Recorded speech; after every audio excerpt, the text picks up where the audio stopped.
Hello बच्चों, हमारे channel में आपका स्वागत है। और उत्तराखंड प्राइमरी टीचर्स वैकेंसी में चंपावत में वैकेंसी में क्या हुआ है, थोड़ा सा बदलाव हो गया है। तो उसके बारे में हम बात करेंगे। इस बदलाव से आपको नुकसान होगा, फ़ायदा होगा कि क्या होगा, वो उन सब के बारे में बात करेंगे। आज 5 तारीख है, 12 महीना 2020 की ये जो है न्यूज़ आई है। और इसी के बेसिस पे जो है कुछ चीज़ें उन्होंने बोली थी चंपावत के फॉर्म में, जो कि उन्होंने बाद में उसको संशोधित कर दिया है। तो मैं आपको सारा उसके बारे में आपको समझा रहा हूँ कि किस किस तरीके से, और इसमें काफ़ी बच्चों के डाउट हैं, तो डाउट भी इसी में ही क्लियर कर रहा हूँ, जो भी डाउट है आपके। ठीक है, तो स्टार्ट करते हैं, देखते हैं क्या है। तो देखिए बच्चों, ये जिला शिक्षा अधिकारी के कार्यालय से जो है ये आज नोटिफिकेशन हम कह सकते हैं, संशोधन विज्ञप्ति का जो आया है। विज्ञप्ति में जो संशोधन हुआ है उसका नोटिफिकेशन आया है। नोटिफिकेशन आपको ऐसा नहीं है कहीं और पे, आपके अखबार में, न्यूज़पेपर में आपको देखने को मिल जाएगा ये। तो क्या है कि जिला शिक्षा अधिकारी प्रारंभिक शिक्षा चंपावत से पत्रांक संख्या, यानी जो प्राइमरी टीचर्स की जो वैकेंसी होनी थी, ठीक है ना, इस पर 2020-21 की, उसमें दिनांक 1/12/2020 जो है उसमें सहायक अध्यापक ग्रेड थर्ड का इतने वेतन के लिए लेवल 6 के लिए पदों पर नियुक्ति हेतु आवेदन करने के लिए कुछ बिंदु दिए गए थे। उसमें 16 बिंदु जो था, 16 बिंदु जो था और अनुबंध पत्र में ये लिखा हुआ था कि शपथ पत्र नोटरी से सत्यापित मांगा गया था। मतलब उसमें ये बोला गया था कि आपको नोटरी लगानी ज़रूरी है।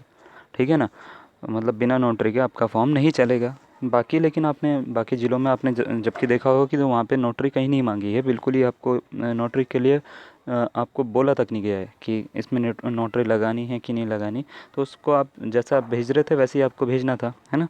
तो इसमें बस ये बोला गया था कि आपको नोटरी लगानी पड़ेगी, शपथ पत्र लगाना पड़ेगा एक, उसके साथ में नोटरी लगानी पड़ेगी, और तब जाके आपका फॉर्म जो है वो कंफर्म माना जाएगा।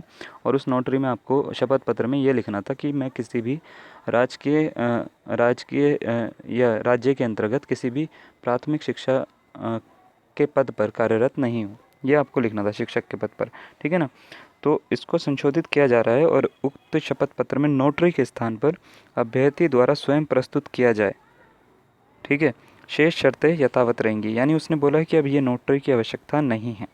ठीक है, इसके द्वारा अभ्यर्थी, इसके स्थान पर अभ्यर्थी द्वारा स्वयं प्रस्तुत किया जाए। स्वयं प्रस्तुत किया जाए का मतलब ये है कि अभ्यर्थी जो है अब उसको जो है नॉर्मली, जैसे मतलब बाकी फॉर्म्स हुए हैं जमा, आप उसको इस तरीके से जमा कर सकते हो। तो आपको नोटरी की ज़रूरत नहीं है। ठीक है ना। बाकी बात आती है शपथ पत्र के बारे में, तो उसमें नोटरी आपको नहीं लगानी। ठीक है। तो आपको सीधी सी बात पता है कि सारे ज़िलों की जब वैकेंसी आती है, पूरे राज्य की वैकेंसी आ रही है ना, तो उसमें सबके लिए जो है रूल एक जैसा होना चाहिए। चंपावत ने जो है नोटरी के लिए अलग से बता दिया है, शपथ पत्र के लिए। तो ऐसा नहीं हो सकता कि कोई ज़िला जो है वो अपनी मर्ज़ी से चलेगा। तो उन्होंने भी जो है इसमें जो है अब संशोधन कर दिया है, और इसमें उन्होंने नोटरी जो है वो हटा दी है अब। तो दूसरी बात यह है कि अब इसमें जिस बच्चों ने भेज दिया नोटरी लगा के, उनका क्या? तो उनका कोई नुकसान नहीं है। पहली बात तो आप ये समझ लीजिए, क्योंकि ये संशोधन बाद में आया है।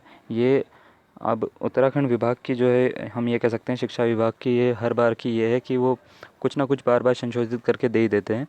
तो इसमें बच्चों का कोई नुकसान नहीं होगा, क्योंकि आपने भेज दिया तो कोई दिक्कत नहीं है, आपका एक्सेप्ट हो जाएगा। तो आप उसके लिए चिंता बिल्कुल नहीं करिए।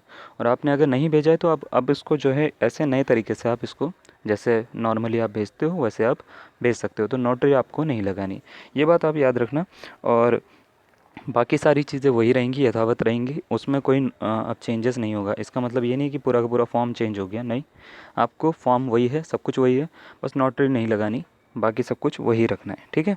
तो ये बात आप ध्यान रखिएगा। फिर भी आपको अगर कुछ डाउट आता है, ठीक है ना, कि आप क्या करें क्या ना करें, तो आप मुझसे जो है कमेंट करके बिल्कुल पूछ सकते हो। मैं आपको पूरा का पूरा उसका जो है कमेंट में आंसर ज़रूर दूंगा।